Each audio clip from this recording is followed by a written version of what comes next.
Hey, what's going on, guys? Jonathan Montoya here. So I'm super excited about today's training. So we titled it How to Get 1,000 Leads in a Day, absolutely free, no ads at all. I have a very special guest. He's a six-figure affiliate marketer. He's crushing it, guys. He's a platinum, I think 2x platinum with Legendary Marketer. He's got a very special training for you guys. I want to introduce Brian Brewer. What's going on, my man? How are you? Hey, what's going on, Jonathan? Thanks for having me. Thanks to everyone who's tuning in, either on the live. If you're live, let us know, leave comments. We'd be happy to answer questions on the fly. If you're watching the replay, awesome as well. Just happy to have everybody here, and thanks for inviting me on, Jonathan. Yeah, man. Really excited to have you. I mean, you're one of the big names in this space, especially with Legendary Marketer. I know a lot of my audience, they promote Legendary, a lot of your audience, so I think this is going to be an awesome training to, at the end of the day, we want to be building our email list as an affiliate marketer. At least that's the biggest thing that I focus on, the biggest thing I teach. And I think TikTok is an amazing platform right now to start building that. So I'm just curious, why did you name it, 1,000 leads in a day? Like, I'm curious on why you named it, and excited to get into the training, man. Yeah, absolutely. So yeah, TikTok, I've been on TikTok for about a year now, mostly when I started promoting Legendary Marketer. I've been an affiliate marketer for almost 9 years now, but when I started promoting Legendary Marketer last year, that's when I really got into TikTok as a traffic strategy, really just testing it out, and it worked pretty well. So obviously I doubled, tripled, and quadrupled down on it. And it's been a great source of leads. Kind of an unforeseen benefit or benefit of TikTok that's not talked about very often is because you can get so much traffic, it allows you to test and optimize your funnel so much faster. So there's another benefit right there. I've always been generating a steady stream of leads, but recently, within the last month, I kind of added a new layer to my strategy and went from generating anywhere between 50 to 100 leads per day to I saw my first ever 1,000 lead day. All right, so once again, I'll kind of keep an eye on the comments over there, but while I have this presentation up, it'd be kind of hard for me to keep track of them, but we'll make sure and get to everything afterwards, and this shouldn't take too long here. So we're talking about TikTok, and hopefully everybody can see this. Basically, it's content. It's another social media platform. It's a way to generate content to get leads. And I know there's some beginners who are kind of just entering this TikTok challenge with Jonathan, and they're kind of new to TikTok. And I also recognize some names from other folks who have been on TikTok for a while. So if you've been on there for a while, we're probably all familiar with what we call the hook, story, offer formula or format. But if you're new here, I'll kind of break it down really quickly. So as Jonathan said, among other things, an affiliate with Legendary Marketer. So I use Legendary Marketer as kind of my entry point. That's the first thing that I'm going to promote. Now, of course, as we bring people into our funnel and into our email list and promote Legendary Marketer and their affiliate training, obviously there's other opportunities to earn. For example, I recently crossed over the threshold to become a ClickFunnels Dream Car winner, which when you have 100 active referrals, they'll give you $500 a month for your dream car. And I just bought a brand new truck, so I'm hopefully trying to get that approved. But all that's done on the back end. So the reason that's important is because when we're talking about the front end, the funnel, the lead generation strategy, for the most part, we're promoting one product or a couple of related products. So for example, if I'm promoting Legendary Marketer, just to kind of circle back, then we know the ideal customer is going to want to make some extra money, probably not interested in starting a quote unquote traditional business with inventory or clients. They're probably looking for something they can start in their spare time because they already have a full-time job. So those are things that we know about our ideal customer, someone who's going to be highly likely or a good candidate for the training that Legendary Marketer offers. So when we're thinking about that avatar or those people or what they really want, we want to first focus in on that hook, that scroll stopper that is going to get the attention of the right type of people. And so, for example, this TikTok here, I don't know, generated 20, 30,000 views. It was about a 7 or 8 second TikTok. And what I did is I pulled slides from the actual TikTok to kind of break down what's going on here. So the very beginning of the TikTok here, we have to have a strong hook. And just to be clear, where you can see I wrote hook and story and offer, that's not actually in the TikTok. I just added that into the PowerPoint presentation in order to just really hammer home how everything's happening here. So my hook is in text. It can be something I'm saying, or it can be over music. It doesn't matter. But I think it's really important to have that hook in text because I know I watch TikTok with the sound down a lot. And if I see something that catches my attention, then I bump the sound up. But I think a lot of people, as counterintuitive as it might seem, are watching TikTok with the volume off. So that hook really has to be in text. That way we can capture that attention. So for example, would an extra $3,000 per month change your life? Okay. That's a good hook for someone who wants to start a side hustle. someone who wants to make more money. Okay. So of course their obvious answer to that is going to be yes. It's going to stop the scroll. It's going to help trigger the TikTok algorithm, which is going to help our videos go viral. But we can't just add there or end there, because in addition to stopping the scroll, we also need watch time, right? That's what's going to trigger the algorithm. And I'm by no means a data scientist by any means, but that's pretty much the basic idea. So we got to get into some sort of story that really gets people involved and committed to the TikTok. So for example, in this TikTok, the story here is most people are not going to get a $3,000 raise from their boss. Okay. Once again, we're targeting people who want to start a side hustle that are probably already working full time. So in our story, we can actually introduce the problem. And that's important in marketing for the beginners out there. You can't really offer a solution before you really clearly identify the problem that your solution is going to solve. So yeah, our solution is the thing that we're selling. We're selling solutions here. We're not selling products, we're selling solutions. So we got to first introduce the problem. So most people are not going to get a $3,000 raise from their boss. So an online side hustle is your only option. Learn how, and then I point to the bio, which then has a link to, maybe my Legendary Marketer funnel. The offer is always click over to the bio. So you can see here in just about 3 seconds or about 7 seconds or so, we started the hook story offer formula. We introduced the problem and then posed the solution, but we didn't really say what the solution is. And you'll see that's key. That's a key aspect of this whole TikTok thing. And I'll explain why in a second. Let's go through another one really quickly. This is the same thing. This was probably a 12-second TikTok. I think just generated 100 and something thousand views, if I'm not mistaken, or maybe it was the last one that did a couple 100,000 views, but this one did at least 20,000 views. And the hook here is just another slide. Over your 9 to 5, need a side hustle you can do from home, right? We already identified the desires of our ideal customer. Well, that speaks to them perfectly. So that's a great way to stop the scroll. Well, then we get into a story here. And here's where I pose some different problems here. And I'm going to kind of lean in because it's really small. But basically what I'm doing here is I say, don't start an Etsy store because fulfillment can take a bunch of time. Don't sell on Amazon because it's too risky. Don't drop ship. And I say, don't even get me started. So what I'm doing here is I'm knocking down other side hustles that people may have heard of. And what happens here is this is very powerful. When you discredit other side hustles that they may have considered, then you can introduce your opportunity. Well, it has to be the right thing then if you already discredit every other option out there. So I say, do start a high margin, low fulfillment, work from home business promoting other people's products. And of course, the offer is you can start today. Click the link in the bio. And once again, the point I really want to make here and hammer home is I'm not saying, hey, do affiliate marketing or take a business builder challenge or any of that stuff. I'm just saying, hey, do something that's low fulfillment, high margin, right? There's an element of curiosity in that. And same thing with this third one. I think this one's done a couple 100,000 views.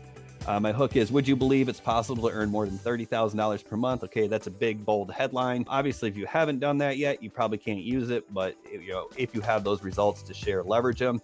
And I get into the story without shipping products, without dealing with clients, without hiring a team, without investing in real estate or stocks. I'm introducing pain points in this, right? Like if you want to start a side hustle, but you already know you don't want to deal with clients because you're too busy, that's a huge pain point. If you want to start generating some passive income, but you don't have $30,000 to start investing in real estate, that's a huge pain point. So what I do is I give this little check mark here and I say, by creating a low-cost business that you can start today, learn how I did it, of course, is the offer to the bio. So once again, introducing pain points and then creating curiosity. And that's the thing that I see a lot on TikTok, because I'm also a consumer of the content. And what I see a lot of beginners doing not wrong, but maybe not as effective as they could be on TikTok is they're not leveraging that curiosity. They're using good hooks. They're modeling success, which is a great thing to do on TikTok. Now, I mean, no platform loves a copycat video like TikTok, but they're not leveraging the curiosity. They're saying things like take the $7 business builder challenge, or, invest in training right now, or go over to, Jonathan Montoria's, 3-day challenge or whatever. That's asking people to make a decision. And in TikTok, it's quick. We don't want to ask people to make a decision. We just want to create enough intrigue to get them to take the next step. And that micro commitment of clicking over to the bio, and that micro commitment of clicking on the link, and that micro commitment of entering their email, all those micro commitments are going to add up to the point where they have a sunken cost by the time they get to the video sales letter. And what that means is they've invested time and clicks and effort in coming over just to learn more about this thing because of the curiosity. So you're not asking them to make a decision on yes or no, or whether they want to proceed or not. until they've already made a series of micro commitments in the form of clicks. So that's why curiosity is huge. Then what we can do is we can get into the little shift that I started implementing that generated a ton of leads. But before I do, I just kind of want to drop this down, see if there's any questions about that. There's a few questions that I'd like for you to answer. I'm curious how you're going to answer this, because this Adam says, hey, I've been told by different people not to use hashtags that have millions of views. Is that correct? Yeah, this is a great question because I see a lot of talk about that. So first and foremost, hashtags, use them.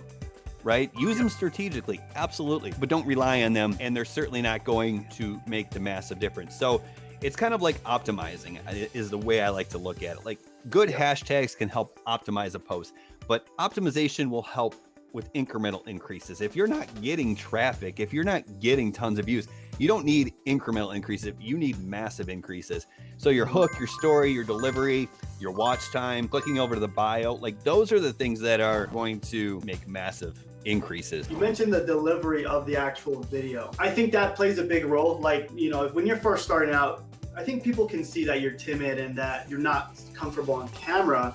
Do you think that's a big deal in the beginning? And I know, like, that's just how it is. When you're starting out, you're going to be a little scared to be on camera. You're not going to be as confident as, someone like you.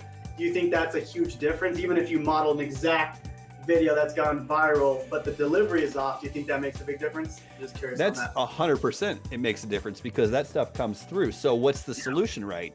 The solution is, okay, you can still model success, but stay within yourself, right? Like, you don't have to pose yourself as this expert if you're not, right? Like, you can just relate to people, like figure out like what you're comfortable with. So everything I just told you, with the hook, the story, the offer, and obsessing over those details and trying different scroll stopping activities like camera movement and stuff, all of that stuff will get you 15, 20, 50, 60, 100 leads in a day. So the power of new is something I got from Frank Kern. And Frank Kern is one of the OGs of this whole digital marketing game. And if you follow Frank Kern, and be careful because he's going to sell you something. He's that good. But he's the one who I first got the power of new from. And basically what that is, as marketers, we don't have to obsess about revolutionizing the game every single day. Well, all we have to do is take the same concepts and just put a little shift on them. And when you put a shift on them, that's the power of new. It's the same idea articulated differently that has dramatic effects on different people. And this is something I actually got from Dave Sharp. And he says, just create a different door for the same offer, right? Like, we don't have to promote 1,000 different things. But what happens here is on TikTok, if people see you over and over and over again, and it's always the same messaging and it's the same offer, hey, maybe now it's time to create a different door for the same offer. So I'm still promoting Legendary Marketer, but I used a different door. And so what I did is I started giving away my course, Affiliate Escape Plan, for free. Instead of driving people straight over to the Legendary Funnel, which was just a simple 2-page opt-in with a bridge page, I started giving away my course, which kind of acts like an extended webinar for Legendary Marketer and ClickFunnels. And why do we do that, right? So this is going to be a little bit abstract, but I'm going to try to help everyone visualize this. So basically what I did is I just pulled these screenshots here. And what we'll do is we'll consider this 3 different TikToks. And when I say 3 different TikToks, this is not literally 3. I mean, maybe month 1 of TikToks, month 2 of TikToks, month 3 of TikToks. But I just want to try to give a visual representation. So when you first start posting on TikTok, right, which is represented by this slide up here, you're going to have all these little black dots. And these black dots, what they are trying to represent is people who are seeing you for the first time. Never heard of you before. Maybe you've never heard of what you're promoting before. They're discovering you for the first time, right? When you're brand new to TikTok, obviously all these people are going to be new because you don't have an audience. Well, what's going to happen here is, of those people, some of them are going to become leads. They're going to opt into your email list. And heck, some of them are probably even going to buy. If you're promoting something like Jonathan's 3-day program or the Business Builder Challenge, that is pretty low barrier to entry, then you're going to get some people to buy. Now, as we go on and we start creating more and more TikToks, maybe this is month 2 now, what's going to happen here is some of those people are going to be new, right? You're always getting new people to see you for the first time, to discover you for the first time. That's what the black dots are. But you're also going to have people who already became leads, right? Which is the yellow or the goldenrod or whatever color this is. They're going to continue to watch your TikToks, but you're also going to have this group of people who I signify by the blue dot. They're curious. They saw you back here in month 1, but they're skeptical. So they're not a lead and they haven't bought yet. So what we have to understand here is all the people that are seeing your TikToks over here are not always going to be people seeing you for the first time. We got to understand that also, even though TikTok's the top of the funnel, we're still trying to nurture. So this is why we want to come at things from a different angle, right? We want to use different hooks, different strategies, different stories, different angles, because we're going to have these people who are leads but haven't bought yet. We want them to become more buyers over here. We want to increase the number of buyers we get. Also, we want these people who have seen us, they're curious but skeptical. We want them to become leads and then hopefully buyers. And then when we get 3 or 6 months down the road, what we're going to have is we're going to have a whole bunch of people who are curious but skeptical, some people who are leads but not buyers, and not as many people who are watching our TikToks are going to be first timers. So these people have heard the same old story. So at this point, we need to switch it up a little bit. And whether that's new hooks, new stories, or in my case, when I started giving away my free course, that's when I gave away a new offer. And what that did is that gave me a huge bump in not only leads, but buyers there. So I know that's kind of abstract, but that's the best way I could think to really visualize like what's really happening in here, especially like in the first 3 months of your journey on TikTok, right? You're starting to build an audience who are becoming familiar with you. So hopefully I was able to kind of help visualize that a little bit. And the question I saw was, it was probably about 6 or 7 or 8 comments back talking about, should I focus more on creating content around affiliate marketing or just videos to get views like side hustles, etc.? That is a great question. And here's the honest truth. It doesn't matter. You can do both, but just understand the rules of the game that you're playing. And what I mean by that is if you focus on creating content around affiliate marketing and providing value and building trust and rapport, you don't have to get millions of views to make a whole bunch of money, especially if you're helping people and building trust. If you want my opinion, I've always been more of the stick to your focus, give the value, build the audience, think long term. But like I said, either one will work. You just have to understand the rules of the game that you're playing. Cool, man. Any other questions you want to answer there? How many TikToks should I post a day? Yeah, I've been kind of testing that back and forth. There was a long time when I was doing 3 to 4 a day, and then I was doing 1 a day, but just trying to bring as much value as possible. But if you have time to do 6 videos a day, I don't see the penalty. Almost not set in stone yet, because I've tried different things too. I've done 6 videos. I think I've done maybe 10 videos in a day. I was doing some case study, and then I had like 2 that went semi-viral and the others kind of flopped. So I think at the end of the day, just quality content. That's just my opinion. I think 2 videos a day is pretty aggressive. 2 or 3, at least 1 if you can. Like it says, it takes 5 minutes. So, but anyways, guys, Brian Brewer's course is called the Affiliate Escape Plan, right? Yeah. So if you go to affiliateescapeplan.com/free-access, or if you find me on YouTube, or if you find me on Facebook, you'll be able to find links to it. But you can come on in. It's about 13, 14 modules. It's free. It shows you basically exactly what I'm doing. So I really appreciate you having me on here, and appreciate everybody who tuned in. And I'm around. If you're watching replay, track me down, and I'll answer questions and all that good stuff. Yeah, man. Super, super excited that you're able to come on. And I'm sure my audience is really happy for you to be able to get on. I really appreciate everything that you've done for me. And if you ever need anything from me, just let me know, my man. But we'll see. Thank you guys so much for watching on YouTube, Facebook. Thanks again, Brian, and we'll see you guys in the next one.